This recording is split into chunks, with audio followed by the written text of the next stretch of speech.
ठरलं तर मग या मालिकेच्या येणाऱ्या भागामध्ये आता सायली सुभेदारांच्या घरात जायला तयार झालेली असते। सायली छानपैकी तयार होते आणि आता इकडे जसे जसे सेरेमनी होत असतात तसं तसं इकडे आता प्लॅनिंग सायलीचं ठरत असतं। ज्या वेळेला इकडे कला तिला भेटायला येते, कला भेटायला आल्यावरती कला तिला सांगते, काय ग बाकी सगळं ठीक आहे ना? यावरती सायली सांगते, हो, तिकडे आता मेहंदीची सेरेमनी चालू होईल म्हणूनच मी हिरवी साडी नेसलेली आहे, मी तिकडे निघालेलीच आहे। त्यावरती कला तिला सांगते, आपण तिकडे हे बघ चांदेकरला मी तिकडे पाठवले, तो आता तिला बरोबर शेणाने माखलेली मेहंदी लावेल, तू काळजीच करू नकोस। ज्या पद्धतीने ती हे सगळं करेल ना त्या पद्धतीत तुला आता कळणार पण नाही की तो तिला कशी शेणाची मेहंदी लावेल। इकडे प्रिया कपडे घालून तयार झालेली असते आणि अद्वैत तिला आता शेणाची मेहंदी नेऊन देणार असतो। इकडे सायली आणि आता कला खूप खुश असतात आणि दोघी जणी हात मिळवणी करत सुभेदारांच्या घरामध्ये एंटर करणार असतात। सायलीच्या हातामध्ये खूप मोठा पुरावा लागलेला। सायलीने चैतन्यला कॉल करून या पुराव्याच्या बद्दल आता सांगितलेलं असतं। सायली चैतन्यला सांगते, काहीही झालं ना तरी सुद्धा चैतन्य भाऊजी, मी ऐन याच्या वेळेला तिकडे येणार आहे। ऐन वेळेला तिकडे आले ना की मग या सगळ्यामध्ये जे काही घडलंय ना ते मी तिथे सांगेन। माझ्या हातात खूप मोठा पुरावा लागलेला आहे। प्रिया सगळ्यांना फसवत आहे। प्रिया खऱ्या अर्थाने आता प्रतिमा आत्यांची मुलगीच नाहीये, कारण प्रियाच्या खऱ्या आईचा मला पत्ता लागलेला आहे। यावरती चैतन्य म्हणतो, ही तर खूप मोठी सनसनाटी न्यूज आहे। यावरती सायली सांगते, हो, मधुभाऊंना ज्या वेळेला समजलं की प्रिया आणि अर्जुन यांचं लग्न होतंय त्यावेळेला खरं तर मधुभाऊ सुद्धा चिडलेत। ते जरी वरून दाखवत नसले ना तरी सुद्धा मधुभाऊ खूप चिडलेले आहेत आणि त्यांनी आता या सगळ्यामध्ये चिडलेले असल्यामुळे त्यांनी आता खूप शोध घेतला आणि फ्लॅशबॅकमध्ये आपल्याला दाखवलं जात, प्रिया मधुभाऊंना भेटून गेल्यापासून मधुभाऊ खूप अस्वस्थ असतात आणि मधुभाऊ फक्त आणि फक्त एकच विचार करत असतात की हे सगळं जे काही ही मुलगी करत आहे ते खूप खोटेपणा आहे।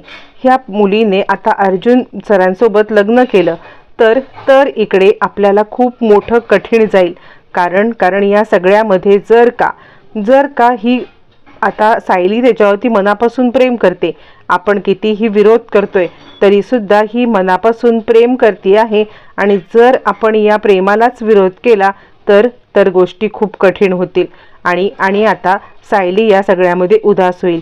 ते काही नाही, बाकी सगळी गोष्ट ठीक आहे, बाकी सगळ्या गोष्टी मी सहन करू शकतो, पण सायलीच्या डोळ्यामध्ये ही उदासीनता मी नाही पाहू शकत। त्यामुळे मधुभाऊ आता आश्रमातील कागदपत्रांची सगळी आता पूर्तता शोधून आणतात आणि शोधून आणल्यावरती मग आता मधुभाऊ सगळ्यांच्या समोर आता सांगायला लागतात की सायलीला सांगतात, हे बघ, तू न सुभेदारांच्या घरी जा, सुभेदारांच्या घरी जाऊन तू सगळ्या गोष्टींची शहानिशा कर आणि सुभेदारांना या सगळ्यामध्ये आता पूर्णपणे तू सांग की प्रिया ही तन्वी नाहीये।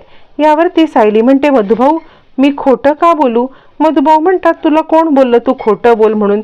मी तुला खोटं बोलायला सांगतच नाहीये, जे काही बोलायचं आहे ते फक्त आणि फक्त खरंच बोलायचं आहे, कारण हेच सत्य आहे। माझ्या लक्षात एक गोष्ट आलेली आहे, मी आत्ताच काका काकूंच्या आश्रमात जाऊन आलेलो आहे। काका काकूंच्या आश्रमात गेल्यावरती मला ज्या गोष्टी समजल्या ना त्या गोष्टी अशा प्रकारच्या आहेत। प्रियाच्या आईचा फोटो माझ्या हाती लागलेला आहे। असं म्हटल्यावरती मग आता इकडे लगेच सायली म्हणते, काय? मधुभाऊ म्हणतात, हो, प्रियाची आई ही मुळातच आता प्रतिमा आत्या नाही आहेत, त्यामुळे ताबडतोब जा आणि तू या सगळ्यामध्ये ताबडतोब जाऊन आत्ताच्या आत्ता त्या लोकांना सगळं सत्य सांग। त्यांना सांगून ये की कशा प्रकारे प्रिया या सगळ्यामध्ये तुम्हाला फसवते। हा तो फोटो घेतल्यावरती मग आता इकडे ताबडतोब सायली सांगते, आत्ता नाही मधुभाऊ, मी जाणार आहे, ते सुद्धा या सगळ्यामध्ये जाणार, ते मी हळदीच्या दिवशी जाईन, आत्ता सध्या नाही। उद्या मेहंदी आहे ना, मेहंदीला जाऊन अर्धा बॉम्ब फोडायचा आणि उरला सुरला जो काही बॉम्ब आहे ना तो मी हळदीच्या दिवशी फोडणार आहे। असं म्हणत सायलीने अचूक प्लॅनिंग केलेलं असतं आणि सायली या सगळ्यामध्ये आता जे काही करणार असते ते परफेक्ट असते। आता इकडे प्रिया तयार होऊन बसलेली असते। पूर्णाजी सांगते, खरं सांगू तर मला या सगळ्यामध्ये ना आत्ता गोष्टी समजलेल्या आहेत, मला समजलेलं आहे की खऱ्या अर्थाने मी प्रतिमाला दिलेलं वचन आज पूर्ण करू शकले आणि हे वचन पूर्ण केल्यामुळे मला खूप आनंद होतोय।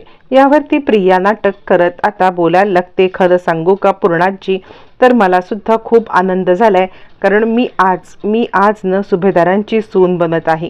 असं म्हटल्यावरती ती सांगते, ज्या वेळेला अर्जुनने मला या सगळ्यामध्ये जेव्हा फसवाफसवी केली होती त्याच वेळेला मला खूप अस्वस्थ झाले होते मी, आणि आता पूर्णाजीला खूप आनंद झालेला असतो। काही झालं तरी आता या सगळ्यामध्ये प्रिया आपली सून होते। पण त्याच वेळेला सायली अगदी नटून थटून धमाकेदार एंट्री करते। सायलीने धमाकेदार एंट्री करत आता पूर्णपणे सगळ्यांना गारद केलेलं असतं। सायलीला या अवतारात बघितल्यावरती सगळ्यांनाच धक्का बसतो आणि पूर्णाजी चिडते, तू का इकडे आलेली आहेस, काय तुझा संबंध इकडे येण्याचा? यावरती अस्मिता म्हणते, आली, आपल्या घरामध्ये विघ्न पसरवण्यासाठी ही बाई आलेली आहे। असं म्हटल्यावरती मग आता सगळेच जण गडबडतात आणि आता इकडे प्रिया सांगायला लागते, तू आत्ताच्या आत्ता इथून निघून जा। यावरती पूर्णाजी म्हणते, अर्जुन तुझ्या या सायलीला सांग, आता त्यांचा डिवोर्स पेपर फाईल झालेला आहे आणि हा डिवोर्स पेपर फाईल झाल्यावरती हिला या सगळ्यामध्ये इथे आता कोणीही थारा देणार नाहीये, त्यामुळे ताबडतोब आत्ताच्या आत्ता इथं निघून जायला सांग। असं म्हटल्यावरती अर्जुन सांगतो, मला यातलं खरंच काही माहीत नाहीये, मी खरंच काही केलेलंच नाहीये किंवा मी सायलीला बोलवलेलं नाहीये, मी तुला जे वचन दिलेलं आहे ते वचन मी पूर्ण केलेलं आहे। यावरती मग आता इकडे सांगायला लागते सायली, हो अर्जुन सरांचा याच्यामध्ये काहीही संबंध नाहीये। अर्जुन सर या सगळ्यामध्ये जे काही करतायत ना त्या गोष्टी त्यांनी मनापासूनच तुमचा स्वीकार केलेला आहे प्रियाशी लग्न करण्याचा, पण मी या सगळ्यामध्ये या गोष्टी करायला इकडे आलेली आहे। मला कोणत्याही बाबतीत कोणीही इकडे बोलवलेलं नाहीये आणि मी मुळातच जी गोष्ट सांगायला आले ती गोष्ट वेगळीच आहे। असं म्हटल्यावरती मग आता सगळेजण सायलीकडे पाहायला लागतात।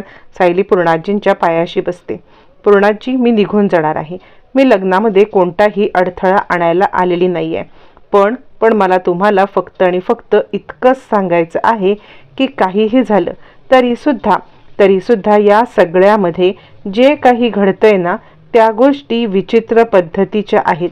म्हणजे मला मधुभाऊंनी जी काही गोष्ट दिली ती मी तुमच्याकडे घेऊन आले। मधुभाऊ त्यांच्या ऑफिसमध्ये गेले असताना मधुभाऊंना ज्या गोष्टी सापडल्या त्या गोष्टी तुम्हाला मी दाखवायला आणल्यात, असं म्हणत आता इकडे सायलीने त्या गोष्टी मधुभाऊंच्या समोर आणलेल्या असतात।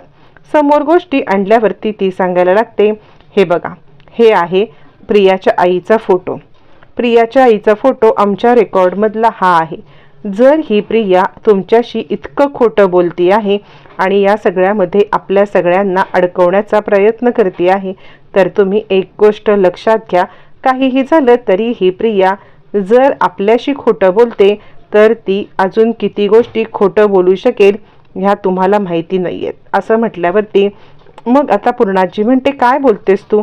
सायली सांगते, हो मी या घरची सून हो न हो, मी या घरची सून राहू न राहू, पण मी या घराला वाचवण्यासाठी जे काही मला शक्य आहे ती गोष्ट करणार, आणि त्यासाठी मी तुम्हाला हे सांगण्यासाठी आलेली आहे की काहीही झालं तरी सुद्धा तुम्ही या सगळ्यामध्ये प्रियावरती विश्वास ठेवू नका। हा प्रियाच्या आईचा फोटो आमच्या मधुभाऊंच्या रेकॉर्डला आहे आणि मधुभाऊंच्या रेकॉर्डमधले फोटो कधीही खोटे नसतात, हे फोटो सगळे खरे आहेत आणि याची रजिस्टर नोंद सुद्धा आहे। जर प्रियाची ही आई असेल तर प्रतिमा त्या प्रियाची आई कसं असू शकते? काहीतरी गडबड आहे।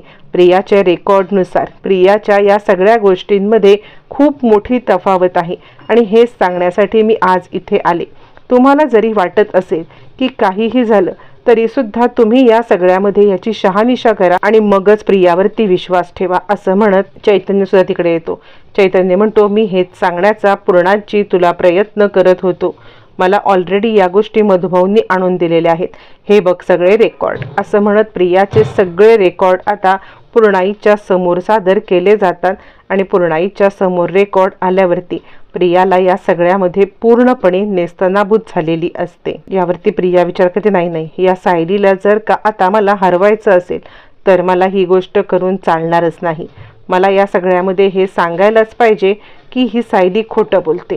मग काय, मग आता प्रिया या सगळ्यामध्ये सगळ्यांच्या समोर सांगते, पूर्णाची तुझा माझ्यावरती विश्वास नाहीये का? ही बघ माझ्या पायावरची तुळशीपत्राची खूण. त्यावेळेला मग आता इकडे सायलीला समजतं तुळशीपत्राची खूण. प्रिया किती खोटं बोलशील, तुळशीपत्राची खूण तुझ्या पायावरती आयुष्यात कधीच नव्हती. ही तुळशीपत्राची खूण माझी आहे.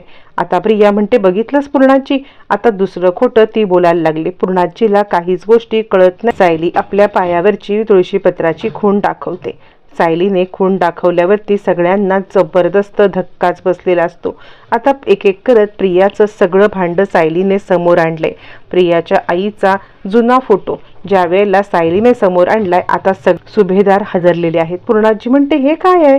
यावरती आता अर्जुन सांगायला लागतो, पूर्णाई तू शांत हो. सायली जर का हे बोलतायत तर हे खरं आहे, आणि हे खरं नसेल तरी आपण त्याची शहानिशा करूया. असं म्हटल्यावरती तुर्तास हे लग्न थांबवण्यात सायली यशस्वी झाली.